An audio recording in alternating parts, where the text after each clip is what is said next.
Hey everybody, Joe Price here. So this is a tutorial video that's going to cover how to construct timer cascades and how to construct automatic selectors. I have used both of these in many of my past auto farms that I've showcased on this channel, so now we get some insight into how exactly they are put together. So timer cascades are basically a bunch of timers of the same type that are all connected together, and they create a delay basically between the input and output signals. So for instance, you generate some sort of input signal through a lever, pressure plate, and let's say 2 minutes later or 10 minutes later you generate some sort of an output signal. So this can be done through stringing together a whole bunch of timers. So I'll use 6 timers to illustrate the mechanism here, but I do want to quickly point out that we have one of two options here. So either this can be one-time use, one input, one output, or we can construct things so that they're cyclic in terms of the output that's generated. So if we have some sort of signal that we want to generate every 2 minutes, then we have to construct the timer cascade in cyclic fashion.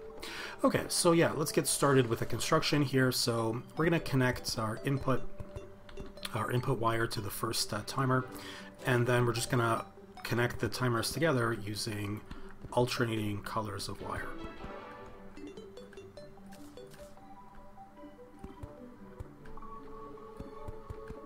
Like that. Overstep there a little bit. There we go. So this final timer, we'll use red wire here. We'll connect to it, and that'll be our output wire. And we'll just use a torch to indicate that an output signal has been generated. Now, if this is all we construct, well, we're going to have a couple of problems. Let's take a look.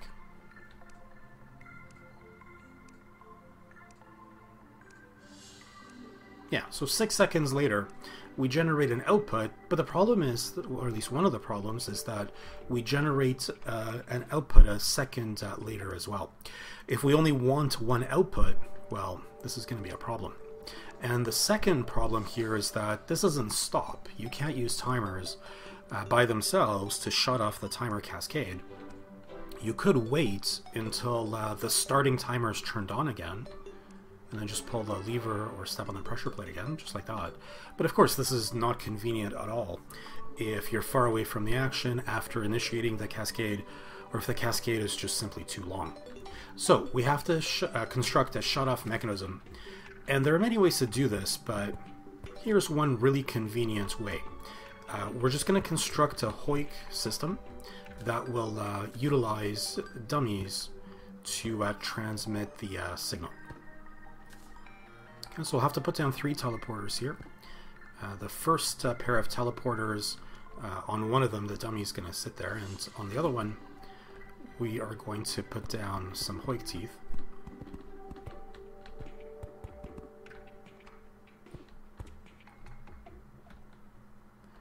And the idea is that this dummy will be propelled down the Hoik track here and hit a pressure plate along the way that'll shut off the final timer in the sequence.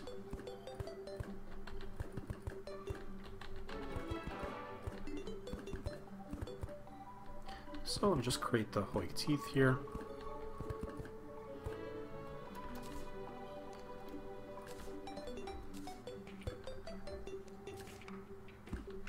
Okay.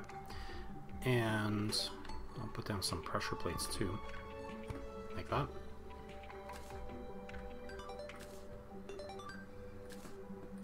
And now use a different color wire from that final timer.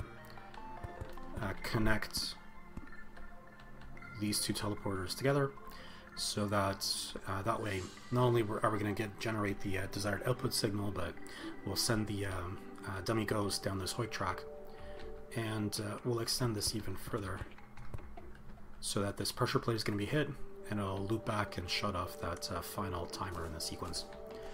And of course, the final teleporter in the track, we'll have to connect that to the starting teleporter.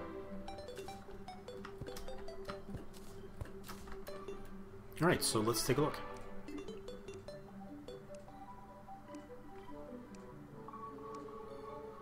Perfect. So we only had one output signal, and there was an automatic shut-off of that final timer. Let's see that again.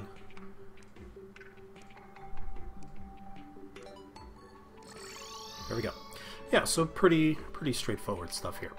So let's take a look at the more complicated build, and that is the timer cascade that generates an output signal in cyclic fashion. So again, I'll use 6 timers to illustrate things, and this time around I'm going to space things a little bit differently. And the reason for that will become apparent momentarily. Like that. And as before, we'll connect the timers together using alternating colors of wire.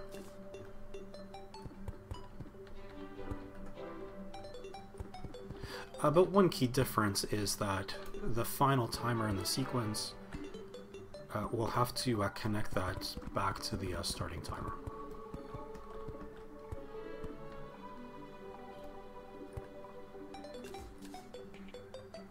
Okay.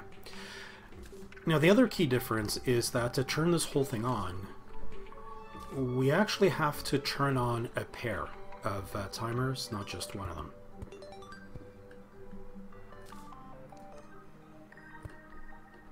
Alright, so let's take a look at how this works, and I'll add some sort of an output here. Use red wire again. There we go.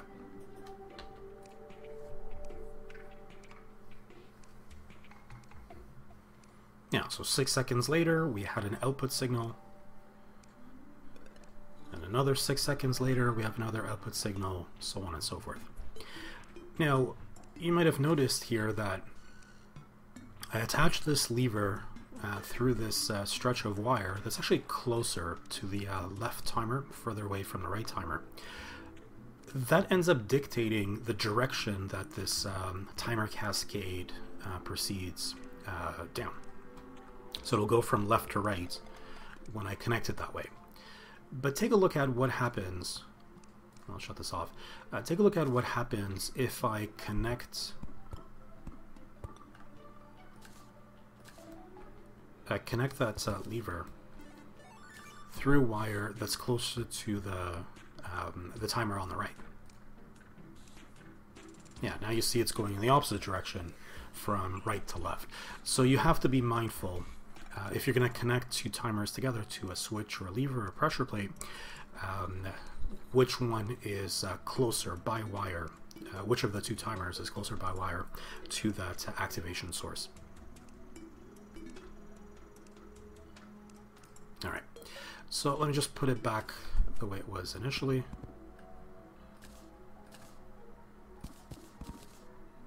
And proceed from there. So we have the same issue as we had in the previous timer cascade, and that is how to shut this thing off. Again, we could just wait until the appropriate pair of timers lights up again, but as before, the timer cascade might be too long for us to wait around and shut off the whole thing. So we need, once again, we need to use a Hoik system in order to generate a shutoff mechanism, but this time around it's going to be a little bit more involved, a little bit more complicated. So yeah, let's take a look at what sort of shutoff system we can create here. Okay, so we're going to have to generate a longer Hoik track.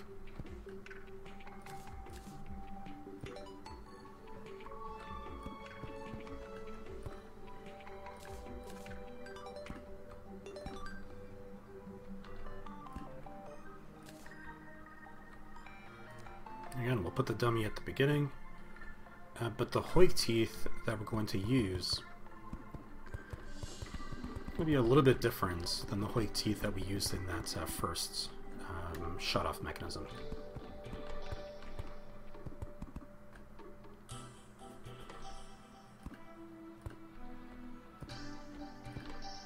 So we'll use top Hoik teeth. Will be separated by 1 tile.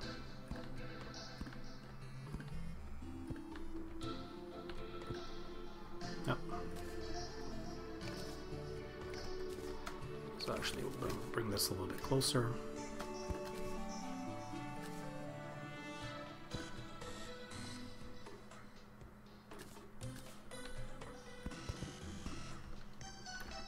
Yeah, there we go. And let's hammer these things so that they are top hoik teeth.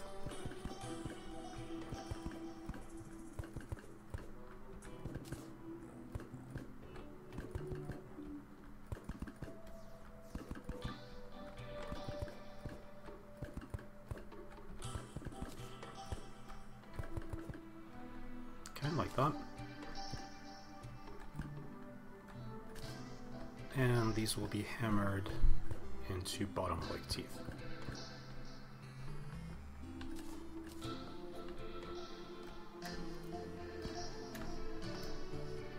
And this terminal teleporter,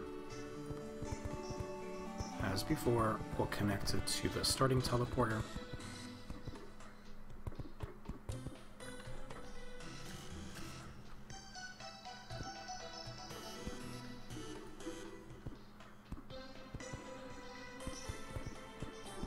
And connect these two teleporters together.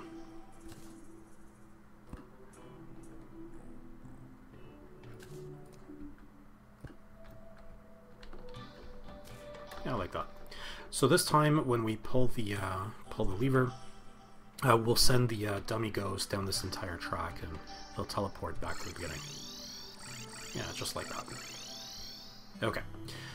So why do we need all of this? What does that have to do with the timer cascade? Well, we're going to add other hoik teeth here.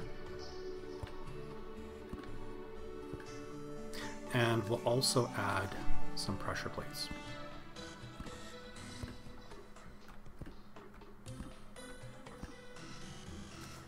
I'll explain why in a second, but first let's hammer all of these. So these are all going to be down hoik teeth.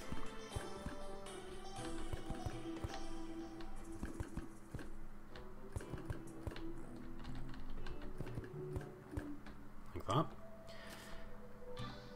And out of all of these hoik teeth, we'll have to make sure that all but one are in the actuated state.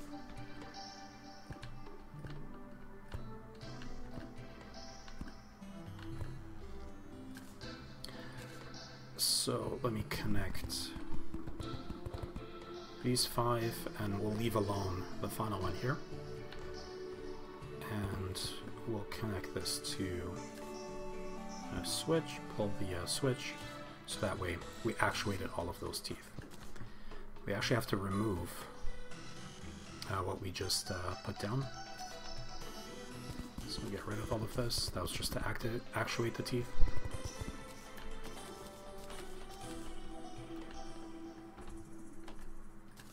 Okay. And we have to place the actuators back on.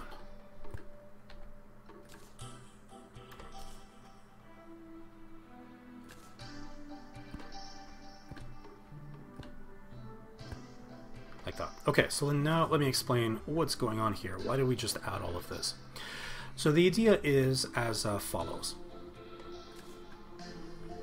We're going to take our first pair of timers and we'll connect it to the first hoik tooth and that particular pressure plate. So the pair of hoik teeth here, the dummy ghosts, if both of these hoik teeth are in the foreground and the deactuated state, the dummy ghost prefers to take the bottom hoik tooth, and that will cause the pressure plate to be activated just to the right here.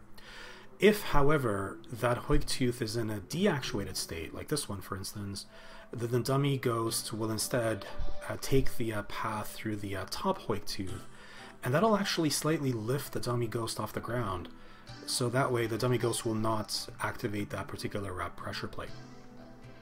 So in this fashion, since only one out of all of these hoik teeth will ever be in the foreground in a deactuated state, the first time the dummy ghost will pass through, it'll only activate one of the pair of timers. Secondly, these hoik teeth serve as a way of detecting at any point in time which two timers are actually turned on. Yeah, so let's continue that kind of pattern for the other pairs of Hoik teeth, or the other pairs of timers, I should say. Like that.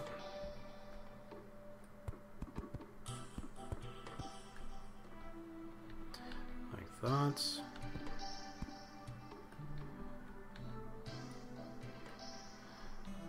Let's see.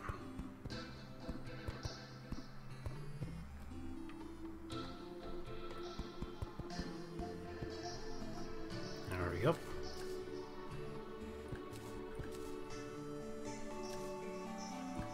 Okay. So now let's talk about what's going to happen here if I pull the lever and send the dummy down this track. So it'll activate this particular pressure plate, turn on this pair of timers, but we want to make sure that this Hoik tooth does not flip its actuation state. So we'll actually have to connect that Hoik tooth to the pressure plate twice. We'll have to do that for all of these pairs.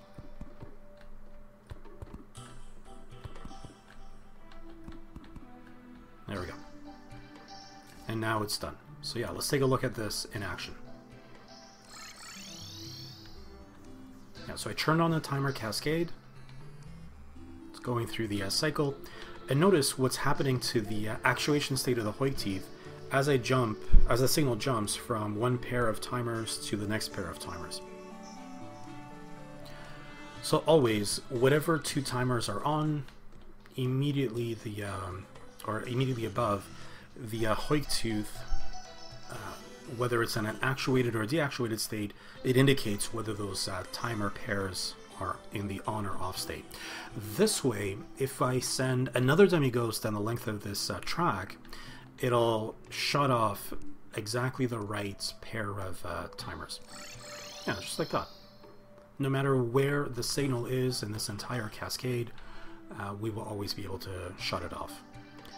We can resume from that position by pulling the lever again, just like that. Yeah, so there we have it. So this is our timer cascade to generate an output in cyclic fashion, and this entire Hoik mechanism is designed to turn it on and shut it off just through the pull of a single lever. Okay, so there we have it. The two types of timer cascades that can be constructed. Okay, so next, let's talk about how to build the automatic selector.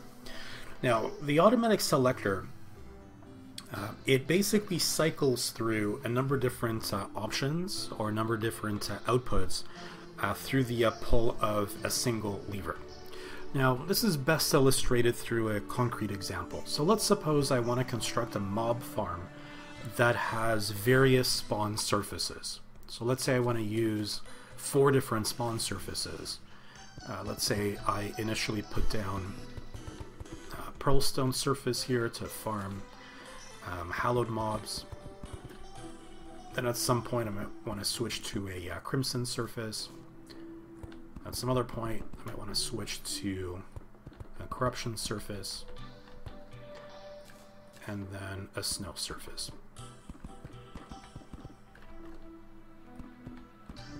The majority of the mobs that spawn, they don't actually spawn based on the biome that they are in. Instead, they spawn based on the surface that's present. So if I want to generate hallowed mobs, well, for the majority of them, I'll have to use a pearlstone surface, for example. Alright, so in my mob farm, I want to be able to actuate or deactuate some of these surfaces. Yeah, so I put down actuators on all of these. And I'm just going to pass wires through all of these surfaces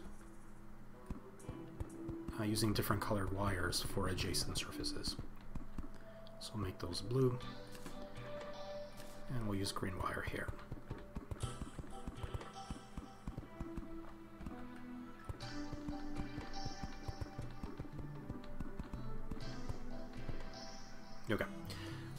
temporarily, I'm just going to put down some switches here, just to illustrate what it is that I want to achieve. So I'll actuate these 3 surfaces into the background. So if I was to run a farm in this current state, I would start generating hallowed mobs here.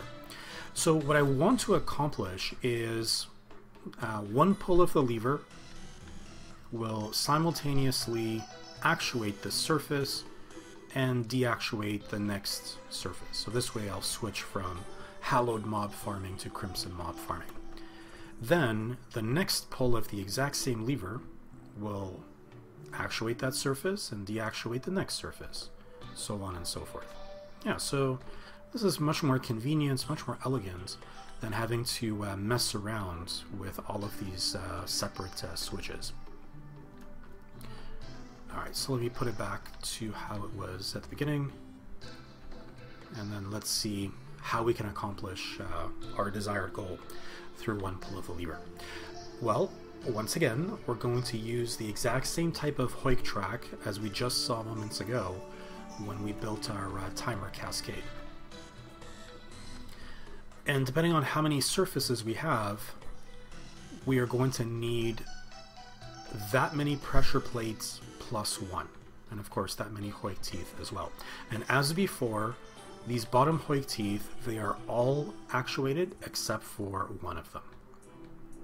Okay, now specifically here, because it's the bottom of these 4 surfaces that is currently in the deactuated state, we have to make sure that correspondingly it's the 4th from the right here, or from the left, it's the 4th down hoik that is also in the deactuated state.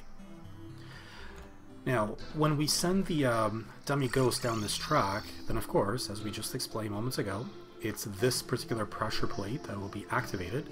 So we basically have to connect the bottom 2 surfaces to that particular pressure plate. So that way we'll switch the actuation states of both of those after we pull the lever. But we also have to make sure that this particular hoik tooth is actuated in the process and that the adjacent hoik tooth is deactuated.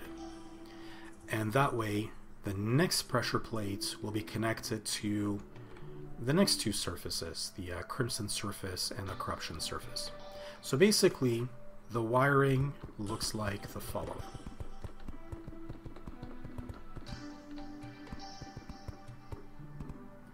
Have to connect it like that.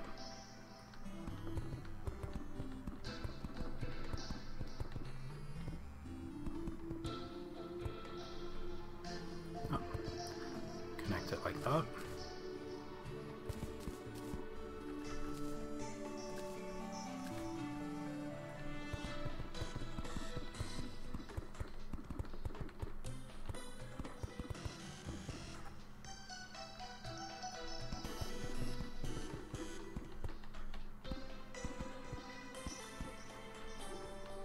Alright, and as I said, this pressure plate, we have to extend this green wire so that it touches it. Do it like that. Then just repeat the process. This next blue wire will have to extend so it touches that pressure plate. Same thing with this green wire. Extend it so it touches that pressure plate, just like that. Now we're going to have to do a little bit of a trick to continue, but we can already illustrate how this is going to work. So I pull the lever, and yeah, I got the expected results. Actuated the bottom surface, deactuated the next surface. And my next lever pull, flip-flop the crimson and corruption surfaces. Next pull, flip-flop the corruption and snow surfaces, just like that. Now here's where it gets a little bit tricky. So my next pull of the lever, I have to make sure that this snow surface actuates, and now back to the beginning, the hallowed surface needs to deactuate. So here's how I'm going to accomplish this goal. So this pressure plate that's now going to be activated when the dummy ghost passes through, I'll actually connect red wire there as well.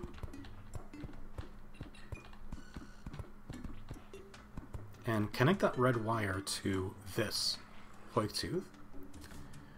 So when the dummy ghost proceeds down this path, it'll hit that pressure plate, and that red wire will cause this hoik tooth to pop into the foreground, which means this pressure plate is also going to be activated by the dummy ghost.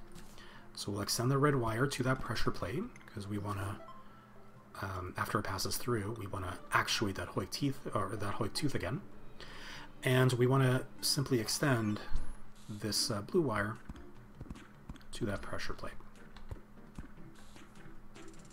And there we have it. There we go. Yeah, so I can pull this lever over and over, and I can select through all of these different surfaces. This has many, many other applications, but this is the one that I utilized in my previous two videos when I was showcasing the different ways of farming underground mobs. Alright everybody, so that's it for now. I hope you enjoyed this little tutorial, and let me know in the comments if there are any other wiring tutorials that you wish for me to cover. I certainly plan on covering a lot more of wiring and other types of contraptions, especially once 1.3.1 is released. Alright guys, so that's it for now, and I'll see you in the next video.